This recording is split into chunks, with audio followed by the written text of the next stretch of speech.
Reciban nuestro saludo al iniciar esta la actividad número 5 de la asignatura Clínica 2.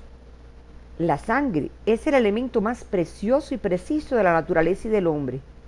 La percepción de la sangre ha pasado por diferentes análisis poético, filosófico. El arte la ha tomado como elemento para muchas obras de pasión, terror y pánico. Pero es sobre todo un tema de interés científico. La ciencia trata de conocer cada vez más sobre ella y producir sus sustitutos. La donación de sangre es el acto más generoso y altruista que una persona puede hacer a lo largo de su vida. Al concluir la actividad orientadora de hoy, serán capaces de vincular los contenidos morfofuncionales y morfofisiopatológicos del sistema hemolinfopoyético con las alteraciones que se encuentran en el interrogatorio del examen físico, describir la semiotecnia, semiografía, semiogénesis y el semiodiagnóstico de los síntomas y signos más frecuentes de este sistema, relacionar síntomas y signos en síndromes del sistema hemolinfopoyético, describir la síndromología, síndromogénesis de los principales síndromes del sistema, seleccionar los exámenes analíticos, anatomopatológicos, imagenológicos, generales y especiales, utilizados en el estudio de los síndromes de este sistema, teniendo en cuenta los datos al interrogatorio y al examen físico. Identificar los resultados de las evidencias diagnósticas, analíticas e imagenológicas. Como estudiaste en la asignatura Morfofisiología Humana 3, el sistema hemolinfopoyético es el responsable de la formación de los componentes de la sangre y de los componentes de los órganos linfoides. Sus componentes celulares se originan a partir del stem cell mieloide o célula madre pluripotencial, la cual sufre procesos de proliferación, diferenciación, madurez celular, para dar origen a hematíes, leucocitos, plaquetas. Los órganos linfáticos, ganglios, vasos linfáticos y vasos, se originan a partir de estructuras mesodérmicas durante la quinta semana de la vida embrionaria. Recordarás las funciones de la sangre: función de transporte, función reguladora y función de protección. La sangre transporta el oxígeno desde los pulmones al resto del organismo, vehiculizado por la hemoglobina. Transporta el anhídrido carbónico desde todas las células del cuerpo hasta los pulmones. Transporta los nutrientes contenidos en el plasma sanguíneo como la glucosa, aminoácidos, lípidos y sales minerales desde el hígado procedentes del aparato digestivo a todas las células del cuerpo. Transporta mensajeros químicos como las hormonas. Uno de los componentes, los glóbulos blancos, participan en la defensa del organismo ante las infecciones.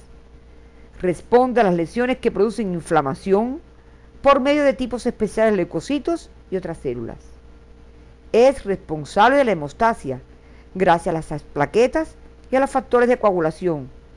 Rechaza el trasplante de órganos ajenos y alergias como respuesta al sistema inmunitario.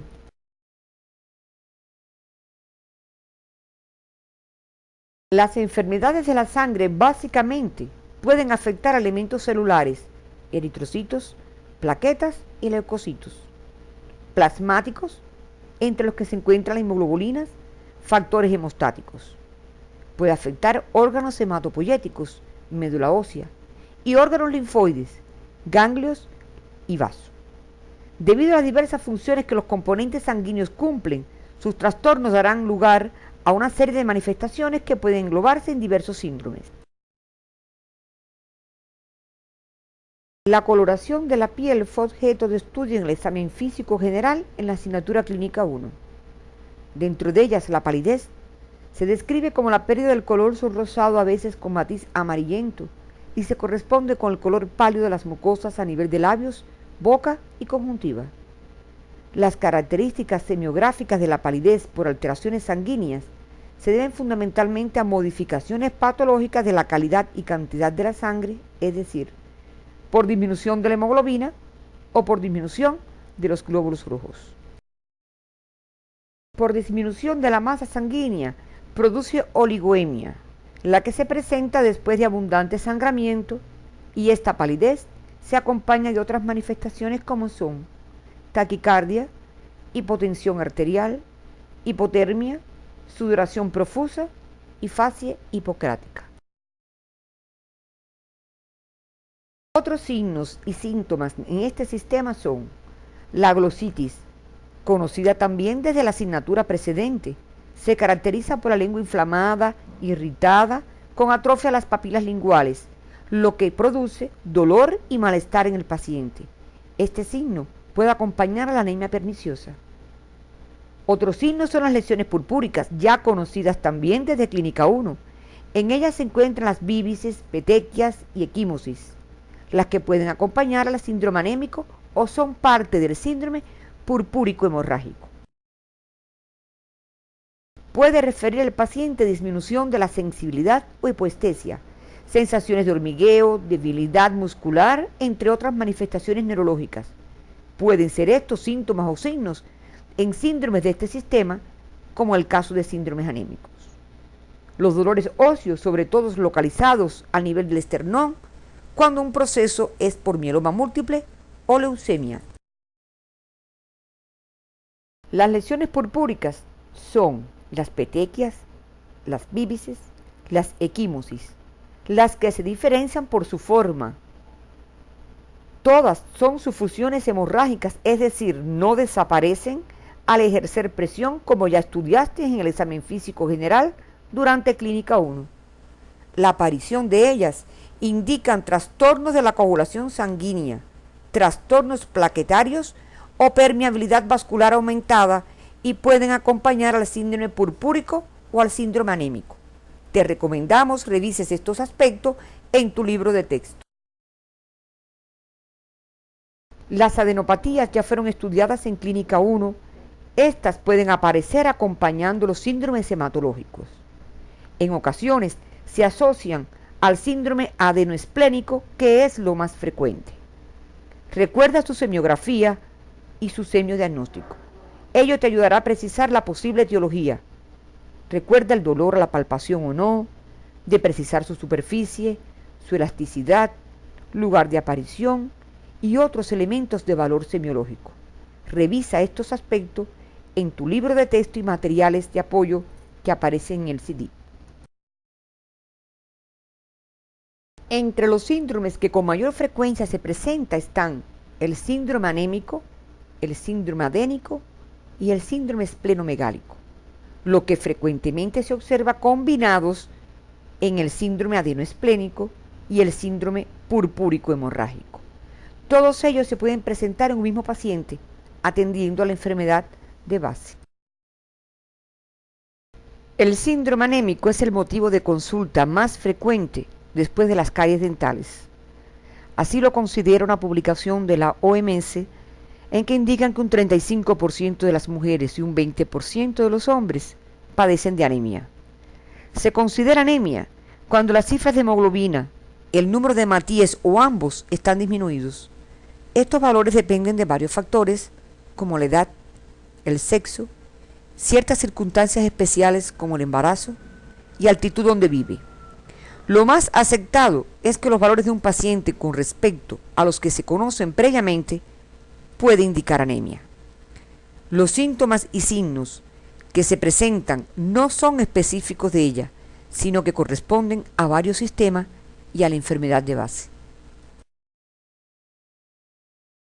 Observa el cuadro que te estamos mostrando con las cifras aceptables de hemoglobina, hematocrito, eritrocitos, reticulocitos, el volumen corpuscular medio, la hemoglobina corpuscular media y la concentración hemoglobina corpuscular media.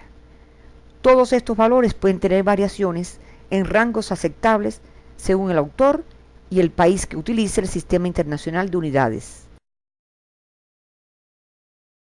Observa ahora el cuadro que aparece en pantalla, mostrando las cifras que se utilizan en aquellos países que establecen como referencia al Sistema Internacional de Unidades. Es importante que tengas en cuenta el ajuste de las unidades en que se expresan los resultados analíticos según el laboratorio que reporta los mismos. La clasificación de este síndrome es abordada por los autores de diferentes formas. La clasificación fisiopatológica, la clasificación que tiene en cuenta la forma y tamaño de los glóbulos rojos y la concentración de hemoglobina corpuscular media, la clasificación etiológica. Te orientamos, revises la clasificación fisiopatológica que aparece en tu libro de texto. Para facilitar la comprensión de este síndrome, utilizaremos la clasificación etiológica, la que puedes revisar en tu libro de texto, Temas de Medicina Interna, tomo 3, que aparece en tu CD. Esta clasificación tiene en cuenta 4 aspectos: anemias por deficiencias de los diferentes elementos que intervienen en la producción eritrocítica, anemia por alteración medular primaria, anemia por pérdida de sangre, anemia por destrucción aumentada de los hematíes. Las anemias por deficiencia en los diferentes elementos que intervienen en la producción y maduración eritrocítica son anemias por deficiencia de vitamina B12, por deficiencia de ácido fólico, deficiencia de hierro y deficiencia de otros factores que intervienen como proteínas, vitamina B6. Las anemias por alteración medular primaria incluyen las idiopáticas y secundarias. Dentro de esta encontramos por tóxicos, radiaciones, infecciones, por sustitución medular o mieloctisis, timomas y otras. Y por último, están las anemias por pérdida aguda de sangre y por destrucción aumentada de hematíes. Revisa estos aspectos en tu libro de texto y en el material de apoyo que aparece en tu CD. Veamos de forma organizada por sistemas los síntomas y signos más frecuentes. Entre los generales: palidez cutáneo mucosa, más ostensible en palma de las manos, lecho unguial y lóbulo de la oreja. Podríamos encontrar ictericia, lesiones purpúricas. El paciente puede referir astenia. No es difícil encontrar la pica o hábito de ingerir sustancias no alimenticias como el hielo y la tierra, común esto en los niños con síndrome anémico por déficit de hierro. Además, uñas en forma cóncava y pelo quebradizo. Correspondientes al sistema respiratorio puedes hallar disnea. En el cardiovascular, la presencia de taquicardia e hipotensión en caso de ser aguda, presencia de soplo cardíaco funcional en caso de ser crónico, además de lipotimias. En el sistema nervioso puede referir cefalea, zumbido de oídos o parestesias. En el sistema hemolinfopoyético, la presencia de esplenomegalia, adenopatía y manifestaciones hemorrágicas. Relacionemos entonces algunos de estos síntomas y signos con algunos ejemplos. En algunos casos el motivo de consulta es solamente la palidez, dato que a veces recibe el paciente de otras personas. En caso de anemias agudas, aparecen mareo, hipotensión arterial, lipotimia, las que predominan fundamentalmente. Suele aparecer pica, disfagia, síntomas dispépticos, irritabilidad en caso de anemia por déficit de hierro. Puede consultar el paciente por ictericia sin coluria en caso de anemias hemolíticas. Puede tener trastornos de la marcha, confusión, parestesia en caso de anemia por déficit de B12. Si se presentan con síntomas secundarios a leucopenia, infecciones, fiebre, signos purpúricos, pensamos en anemia por insuficiencia medular. Si se acompañara de adenopatías, esplenomegalia, pensamos en algún proceso neoplásico. Ahora veamos algunas preguntas que no puedes dejar de realizar en un paciente en el cual sospeches anemia. ¿Ha presentado fiebre? ¿Ha padecido de anemia en otro momento de su vida? ¿Recibió transfusiones de sangre? ¿Padece usted alguna enfermedad? ¿Padece alguna enfermedad digestiva? ¿Ha tomado algún medicamento? ¿Ha sangrado por el ano? ¿De qué color son sus heces? ¿Cuáles son sus hábitos alimentarios? En el caso de la mujer, ¿cuántos días dura su menstruación? ¿Qué cantidad de almohadillas sanitarias mancha en un día? ¿Padeció de anemia durante sus embarazos? Estas y otras necesarias son importantes para el diagnóstico sindrómico.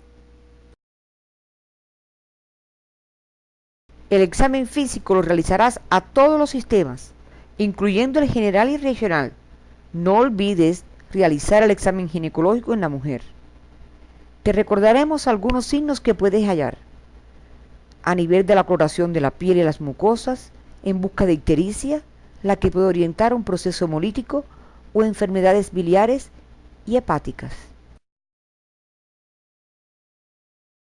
En el examen físico regional, a nivel de la boca, puedes encontrar una lengua depapilada, roja, dolorosa o glositis de Hunter, como es el caso de anemias por déficit de vitamina B12. Las características del cabello y el pelo también son elementos a tener en cuenta. Este puede estar seco, quebradizo y suele acompañar las anemias por déficit de hierro. Las uñas frágiles con estrías y en forma cóncava o coiloniquia puedes encontrarlo también en anemias ferropénicas. El dolor provocado en el esternón suele observarse en la infiltración medular. Ya estarás en condiciones de seleccionar correctamente los exámenes diagnósticos. Ante un paciente con anemia, de inicio no se indican todos los complementarios posibles, sino los esenciales, que permitirán precisar el mecanismo o causa que produce la anemia. Entre ellos tenemos el hemograma, que aporta muchos datos a partir de sus 18 parámetros, el conteo de reticulocitos, la cuantificación de hierro sérico y capacidades, y por último, la lámina periférica.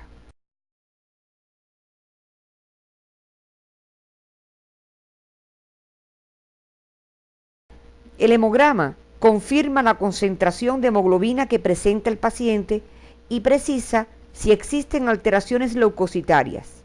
Permite además la clasificación morfológica de las anemias, atendiendo al valor numérico de los índices hematológicos o constantes corpusculares.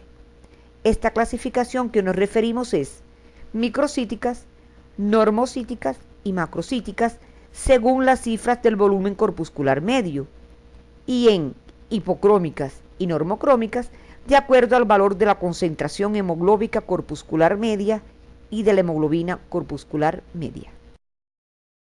Si el conteo de reticulocitos se encuentra aumentado ligera o moderadamente, es signo de sangramiento agudo o respuesta positiva a los hematínicos. Si se encuentra marcadamente elevado, es un signo inequívoco de hemólisis. Pero si las cifras obtenidas son disminuidas, no se indica disminución en la producción de hematíes, como ocurre en las anemias carenciales y en la insuficiencia medular. Los niveles de hierro sérico y capacidades expresan cuantitativamente la concentración y disponibilidad de hierro en el organismo para formar el hemo y los citocromos, así como el estado del transporte de este mineral a los tejidos. Este estudio posee una gran importancia porque evidencia la causa más frecuente que existe de anemia en la práctica médica, que es la anemia ferropénica. La lámina periférica evidencia las alteraciones morfológicas características que se producen en las células sanguíneas durante las diferentes enfermedades del sistema hemolinfopoyético y en otros sistemas, ya que reporta la forma, el tamaño, el color, la cantidad y el aspecto de todas las células sanguíneas. Evidencia además otras células que pueden circular en la sangre en curso de varias enfermedades. Una forma muy útil y práctica de efectuar el diagnóstico etiológico de las anemias es clasificarlas morfológicamente atendiendo al resultado del volumen corpuscular medio del paciente que se reporta en el hemograma, en microcíticas, normocíticas y macrocíticas. Con ello, se siguen los pasos que se muestran en los algoritmos diagnósticos que se encuentran en los textos básicos hasta llegar al diagnóstico etiológico del síndrome. Observa la imagen que te estamos mostrando, correspondiente al algoritmo de las anemias normocíticas. Profundiza estos contenidos en el material complementario Evidencias Diagnósticas Clínica 2 que aparece en tu CD.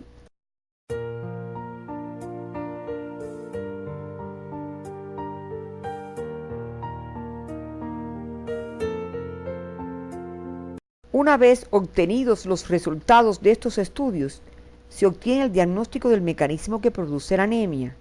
Es cuando entonces se indican otros estudios que precisarán la etiología de forma certera. Estos son la cuantificación de otras sustancias como el ácido fólico, la vitamina B12 y algunos oligoelementos, los que integran el perfil hemolítico, prueba de Coombs directa e indirecta, pruebas de resistencia osmótica, electroforesis de hemoglobina, cuantificación de hemoglobina A2 y hemoglobina fetal, detección de enzimas eritrocitarias, test de resistencia osmótica, test de Hunt y Crosby y sucrosa. Otros estudios de interés para el diagnóstico de este síndrome lo constituyen los estudios celulares especializados como la determinación del volumen sanguíneo, el medulograma y la biopsia de médula ósea. Debe tenerse en cuenta que estos estudios se indican exclusivamente cuando no podemos arribar al diagnóstico positivo de la etiología del síndrome a través de los que anteriormente hemos mencionado, porque estos son agresivos y dolorosos. El medulograma es un estudio celular que se realiza a partir de una muestra de médula ósea aspirada por trocar en los huesos planos como el esternón, crestas ilíacas y en la superficie anterior de la tibia en caso de los niños. Reporta la morfología y la proporción de las células que integran el tejido medular y por ende sus alteraciones. Se utiliza para el diagnóstico de las enfermedades hematológicas en general y otras relacionadas. No obstante, su indicación debe ser cuando el diagnóstico no puede definirse por los estudios que se realizan en sangre periférica. En este síndrome también algunos exámenes imagenológicos y de anatomía patológica son de utilidad, como puede ser en caso de una biopsia de una adenopatía por punción aspirativa en sospecha de proceso oncoproliferativo, y la ecosonografía para el estudio de una esplenomegalia y adenopatías superficiales y profundas. El estudio de una esplenomegalia desde el punto de vista imagenológico debe realizarse con la radiografía de abdomen simple y una ecografía del hemiabdomen superior, donde se observará el aumento del tamaño del vaso, que en su eje mayor debe exceder a los 11 centímetros o sobrepasar los 2/3 del diámetro longitudinal del riñón izquierdo. Observa la imagen que te estamos presentando en la pantalla.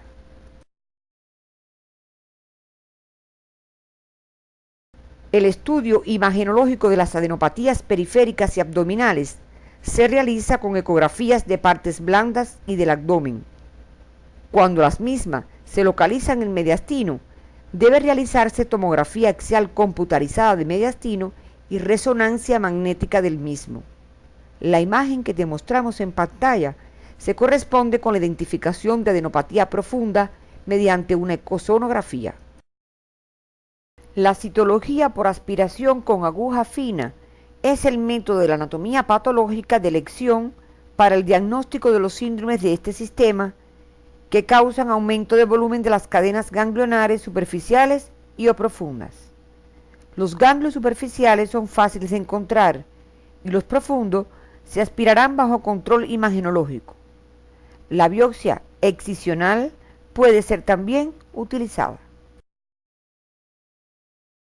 El aumento de volumen de los ganglios linfáticos puede ser causado por una hiperplasia reactiva del tejido linfoide como respuesta a la inflamación, las infecciones y los tumores o procesos tumorales, ya sean primitivos o metastásicos del tejido linfoide. Otro contenido a orientar en la actividad de hoy es el síndrome purpúrico hemorrágico, el cual se caracteriza por la presencia de sangrados fáciles evidenciables en el interrogatorio y el examen físico. Los mecanismos fisiopatológicos responsables comprenden las alteraciones plaquetarias, las alteraciones de la pared vascular. En ambos suelen aparecer petequias, víbisis y equimosis. Y las alteraciones de los factores plasmáticos de la coagulación, en los que el sangramiento no se limita a piel y mucosa y se relacionan con traumas o daños ísticos. En estos casos puede aparecer grandes hematomas y sangramiento en la cavidad articular o hemartrosis.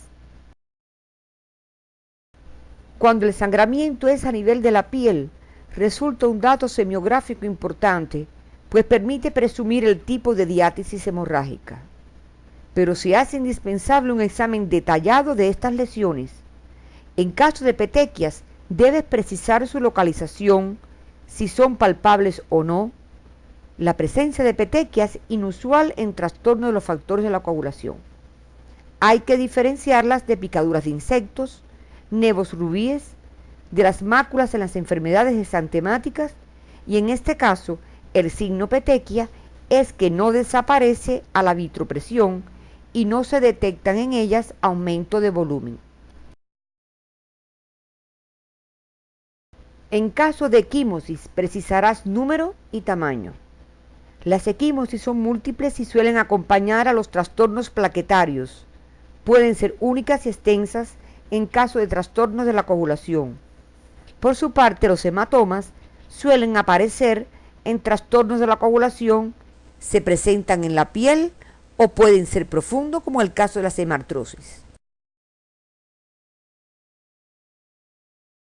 Debes profundizar en los mecanismos de la hemostasia que aparecen en tu libro de texto, los factores de la coagulación, las plaquetas y sus acciones de agregación y adhesión, la constricción de los vasos, la formación del trombo blanco y el trombo rojo.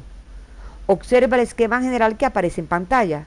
Recuerda este mecanismo estudiado ya en las asignaturas precedentes. Abordaremos ahora la sindromografía de este síndrome. La identificación de cualquier trastorno hemorrágico precisa de una historia clínica detallada, de sus antecedentes personales y familiares, medicamentos que utiliza, enfermedades concomitantes, infecciones recientes, modo de comienzo y de manera inequívoca precisar que el sangramiento es producido por una diátesis. Un paciente puede acudir por cualquiera de las siguientes razones: una herida pequeña que sangra excesivamente por más de 48 horas, una extracción dentaria que sangra por más tiempo de lo habitual, por presencia de gingivorragias, presencia de petequias o equimosis.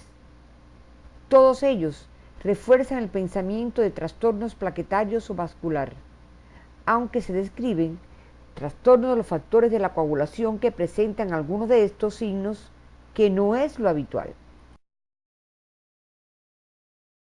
Si el sangramiento es profundo, se presenta como melena, enterorragia, hematemesis o presencia de hematomas profundo o articular que no respondan a patología de algunos de estos sistemas, pensamos en trastorno de los factores de la coagulación.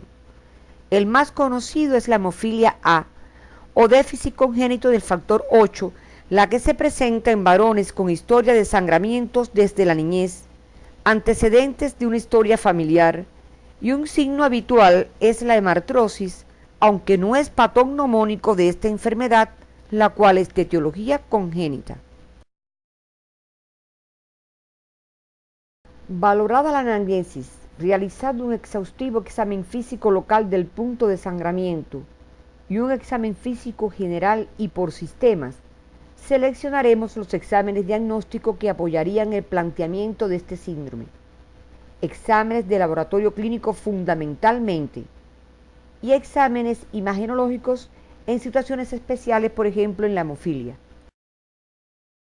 En el síndrome purpúrico hemorrágico se utiliza el coagulograma como estudio analítico que reporta de manera completa las evidencias que caracterizan los defectos de la hemostasia, conjuntamente con la prueba del lazo o prueba de Rumpen-Lee, ya conocida por ustedes desde asignaturas precedentes, y el conteo de plaquetas que se reporta en el propio hemograma. Otros exámenes que forman parte del coagulograma son el tiempo de sangramiento, que se prolonga cuando el síndrome es causado por defectos en los mecanismos vasculares y plaquetarios. El tiempo de coagulación monitorea el funcionamiento de la vía intrínseca y común de la hemostasia, Se prolonga cuando existen defectos físicos y o funcionales de las proteínas que participan en dichas vías, como sucede en las hemofilias. El tiempo de protombina evidencia el funcionamiento de la vía extrínseca y común de la hemostasia, mostrando así la actividad de los factores 2, 7, 5 y 10. Se prolonga, por ejemplo, en el curso de enfermedades que presenten insuficiencia hepática. El tiempo parcial de tromboplastina tisular activada con caolín muestra el funcionamiento de la vía intrínseca y común y se prolonga cuando existe deficiencia física o funcional de los factores 8, 9, 11, 12, 5, 2 y 1. La retracción del coágulo explora actividad plaquetaria. Todos estos estudios comentados hasta ahora se realizan en los laboratorios de los centros asistenciales de la comunidad. De acuerdo al resultado que ofrecen los parámetros del coagulograma, se indicarán estudios especiales que precisarán con certeza cuál es el mecanismo defectuoso que genera el síndrome. Entre ellos tenemos estudio de la fibrinolisis, cuantificación de factores, estudio de la función plaquetaria. Profundiza estos contenidos en el material complementario Evidencias diagnósticas de la asignatura clínica 2. En el caso de la hemofilia, tiene obligado el estudio óseo con el examen que se denomina sorbet óseo. Te mostramos una radiografía de rodilla donde se observa la imagen en telaraña o encaje de la epífisis por hemorragia subperióstica característica. Revisa la galería de imágenes que aparece en tu CD. Al terminar la actividad de hoy, arribamos a las siguientes conclusiones. La anemia no constituye una enfermedad, sino un síndrome, y no siempre responde a trastorno del sistema hemolinfopoyético. Cuando diagnosticamos un síndrome anémico, hay que determinar su mecanismo patogénico y de ahí continuar su estudio. Ante un paciente con anemia, de inicio no se indican todos los complementarios posibles, sino los esenciales, los que te permitirán precisar el mecanismo o causa que produce la misma. Las características semiográficas de las lesiones purpúricas orientan a su etiología. En presencia de estos síndromes del sistema hemolinfopoyético, se necesita realizar una buena anamnesis y examen físico antes de seleccionar los exámenes diagnósticos.